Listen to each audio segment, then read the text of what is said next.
Hello everyone, welcome back to the new video. I am Arpit, currently working as a software engineer at the PayPal. So today I'm going to discuss about the best practice to learn the DSA and to crack the placement. So today I'm going to give you the guide which you can follow to crack the placement. So as you know, you must have already know the topics are currently being asked in the most of the companies. So most of the companies are going to be around the starting from the array, then linked list, stack, queue, tree, graph, try, etc. So these topics which you can search it online, and there are various approaches which you can also check, like divide and conquer, greedy approach, dynamic programming, and there are certain algorithms that you need to practice, which are the standard algorithms, and which comes when you start learning the data structures part. As example, whenever you are going to learn the linked list, then you will also be asked about the algorithm to delete the particular element. In case of the tree, you will be asked to write the pre-order of the tree, and in case of the graphs, there are certain algorithms like the Kruskal's, primps, which are very important, and these are the primary algorithms, so that you need to learn, that you need to understand how they are actually working, because whenever any new questions has been asked, these algorithms may directly be used, and that needs to be known before going to these questions and start solving these questions.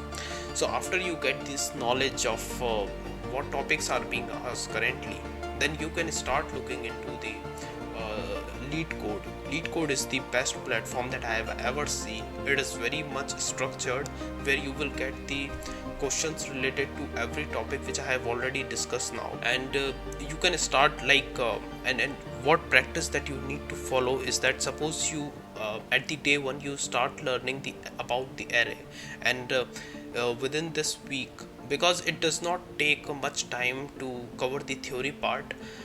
After you cover 1 or 2 day theory part of the array, then you can start solving questions of the array, so that you could build the confidence. And you have to start from the easy questions. There is a tag which you can check in the lead code itself, that you need to solve the easy questions first, which allows you to build the confidence, and then you can move forward to the medium ones and the hard ones, because in the hard ones generally there were like multiple algorithms using at the same time. So first you need to complete all the algorithms, all the basic algorithms, all the basic data structure first, and then you can start going through this medium questions and the hard level questions. That will definitely going to help you. So after you cover your course, what you need is basically the practice. Actually you need a lot of practice, so that you could able to think in the interview for the questions that is being asked by the interviewer, because generally in the interview you might not have seen the questions that is being asked to you. That needs a lot of practice, and how you are going to practice, that I am going to tell you. So what I find till now is the consistency is very important.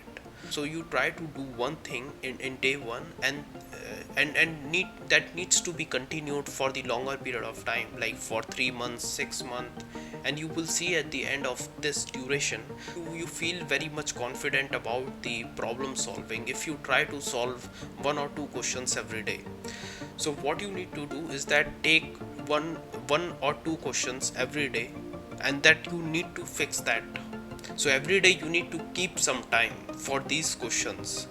It's not like that you are skipping 1 or 2 day every week. It's not like that. So every day you need to initially, when you have started doing the questions on the lead code, you need to take easy or the medium questions, or initially you can take the 2 easy questions for the continued period, like for 1 month or the 1.5 month. That would be, I think, sufficient for the individual, because generally the easy questions are not being asked.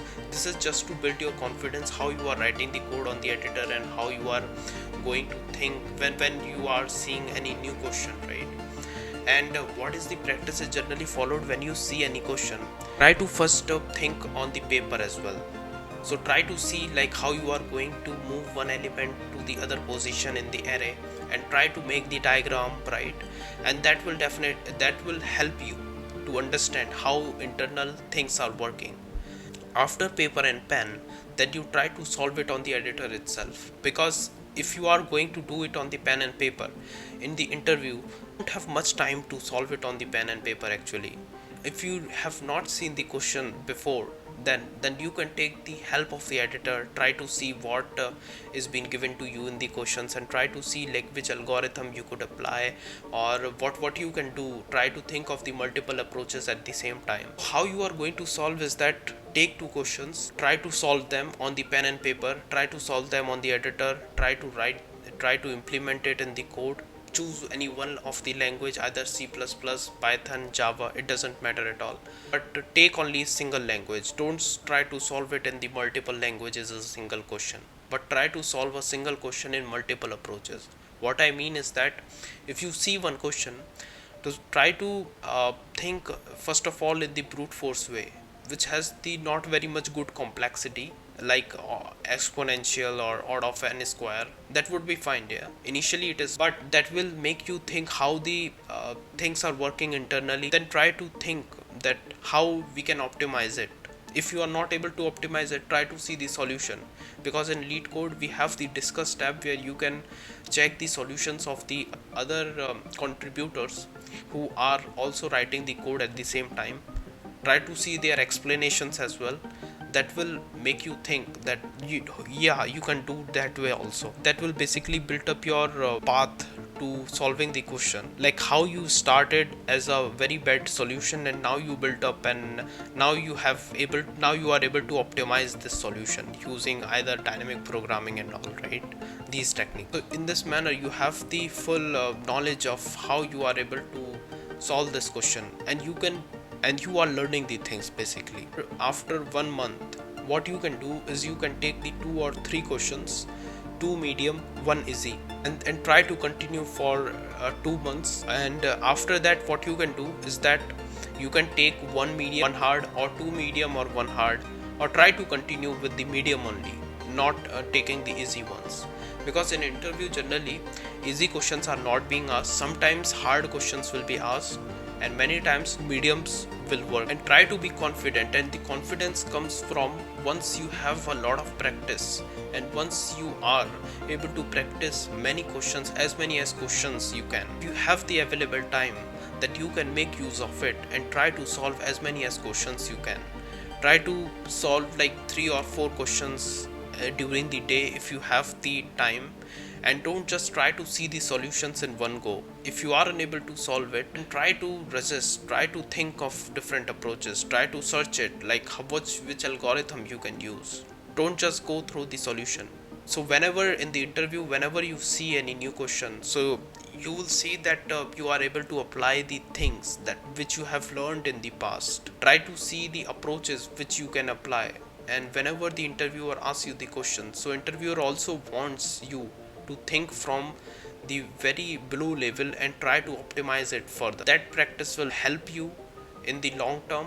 And this video I have just given you the guide actually, which you can follow, prepare for the DSA round of the companies, and hope that will help, because this is the procedure that I have followed during my interview preparation. And even if there is any other doubt, please let me know in the comment section. Let's end this video. Till then, bye bye. And yeah, if you haven't subscribed this channel, please subscribe it. Bye.